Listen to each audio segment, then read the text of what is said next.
Pernah kepikiran nggak, apa yang kita kasih makan ke anak-anak balita kita itu ternyata bisa menentukan masa depan mereka?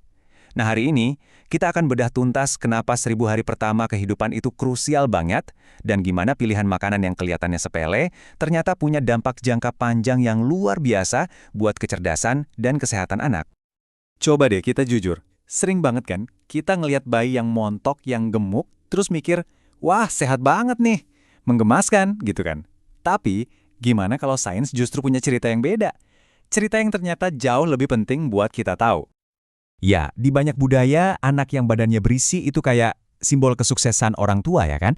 Tanda kemakmuran. Tapi di balik persepsi ini ada bahaya yang nggak kelihatan. Anak mungkin kelihatan kenyang, badannya berisi, tapi otaknya bisa jadi kelaparan nutrisi-nutrisi penting. Oke, biar nggak cuma katanya-katanya, kita langsung aja bedah buktinya. Ada sebuah studi besar-besaran yang ikutin ribuan anak selama bertahun-tahun cuma buat nyari jawaban soal ini. Nah, ini dia studinya. Namanya ALSPAC. Keren banget, mereka ngamatin lebih dari 7.000 anak, ngeliatin pola makan mereka dari kecil, terus ngecek lagi pas mereka umur 8 tahun. Penasaran kan hasilnya gimana? Ternyata, mereka nemuin ada dua pola makan yang kontras banget. Yang pertama, mereka sebut pola discretionary. Gampangnya sih, ini pola makan jajanan. Isinya ya biskuit, permen, keripik, minuman manis, makanan olahan yang kita semua tahu lah. Nah, lawannya ada pola makan sehat. Ini isinya ya seperti yang kita duga. Buah, sayur, kacang-kacangan, makanan-makanan utuh. Intinya semua bahan bakar super buat perkembangan otak. Dan ini dia hasilnya. Bikin kaget loh, anak-anak balita yang paling banyak makan jajanan, pas dites umur 8 tahun, IQ-nya rata-rata 2 poin lebih rendah. Mungkin Anda mikir, cuma 2 poin kecil lah. Tapi tunggu dulu. Menurut kepala penelitinya, Dr. Smithers, kalau ini terjadi di skala populasi yang besar, ini jadi masalah kesehatan publik yang serius banget. Efeknya kecil, tapi permanen. Oke, pertanyaan besarnya. Kok bisa sih cuma gara-gara biskuit atau permen, IQ anak bisa turun?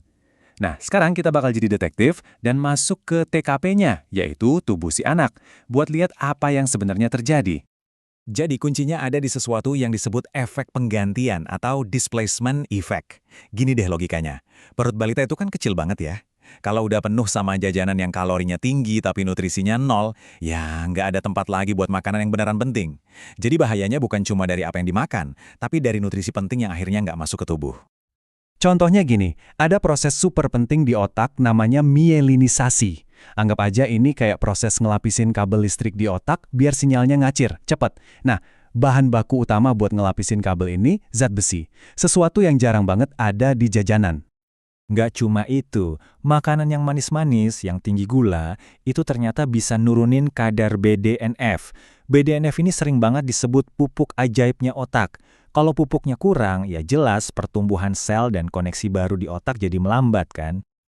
Ternyata dampaknya nggak berhenti di IQ aja loh. Pola makan ini ngebentuk efek domino yang ngaruh ke perilaku dan bahkan kesehatan mereka sampai dewasa nanti. Anda pasti tahu kan, anak yang habis makan manis terus nggak lama jadi rewel banget. Nah, itu bukan sekedar soal mood. Itu ada penjelasan biologisnya. Gula darahnya anjlok, tubuhnya ngerespon dengan ngeluarin hormon stres kayak adrenalin. Hasilnya, ya tantrum dan rewel. Dan ini yang lebih serem lagi. Kebiasaan makan tinggi garam dan gula dari kecil itu ibaratnya kayak memprogram ulang tubuh mereka untuk kena penyakit di masa depan. Risiko hipertensi, obesitas, diabetes tipe 2, semua jadi lebih tinggi seumur hidup. Oke, sekarang kita lihat contoh nyata yang mungkin relevan banget buat kita di Indonesia. Ini tentang salah satu dampak paling ironis dan berbahaya dari pola makan yang salah ini. Ini dia paradoks gizi zaman sekarang. Ada kondisi yang disebut beban ganda. Jadi seorang anak bisa stunting, alias pertumbuhannya terhambat karena kurang gizi, tapi di saat yang sama badannya gemuk karena kelebihan kalori kosong dari jajanan. Gimana bisa? Gini, tubuh anak yang stunting itu udah terprogram buat irit energi. Jadi pas dikasih makanan tinggi kalori kayak jajanan, energinya nggak dipakai buat tumbuh tinggi, tapi malah disimpan jadi lemak berbahaya. Jadilah kondisi stunting gemuk yang risikonya jadi berlipat ganda. Oke, buktinya udah jelas banget kan? Sekarang bagian terpentingnya. Terus kita harus gimana? Apa yang bisa kita lakukan? Yuk kita bahas solusinya yang ternyata nggak serumit itu. Intinya simple banget, prioritaskan makanan yang padat nutrisi. Nggak usah bingung, ini ada beberapa contoh pertukaran sederhana yang gampang banget dilakuin.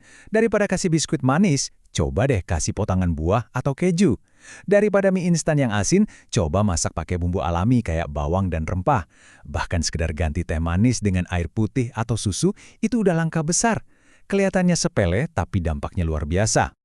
Jadi, apa nih rangkuman penting yang harus kita bawa pulang? Pertama, 1000 hari pertama itu adalah satu-satunya kesempatan emas buat membangun otak. Kedua, bahaya jajanan itu bukan cuma isinya, tapi karena dia menggusur makanan penting. Dan yang paling penting, tujuannya bukan cuma bikin perut anak kenyang, tapi memastikan otak dan tubuhnya dapat nutrisi yang tepat. Sebagai penutup, coba renungkan ini. 1000 hari pertama itu adalah investasi biologis yang nggak bisa diulang. Fondasi seumur hidup dibangun di sini saat ini juga. Jadi pertanyaannya, fondasi seperti apa yang mau kita bangun untuk mereka?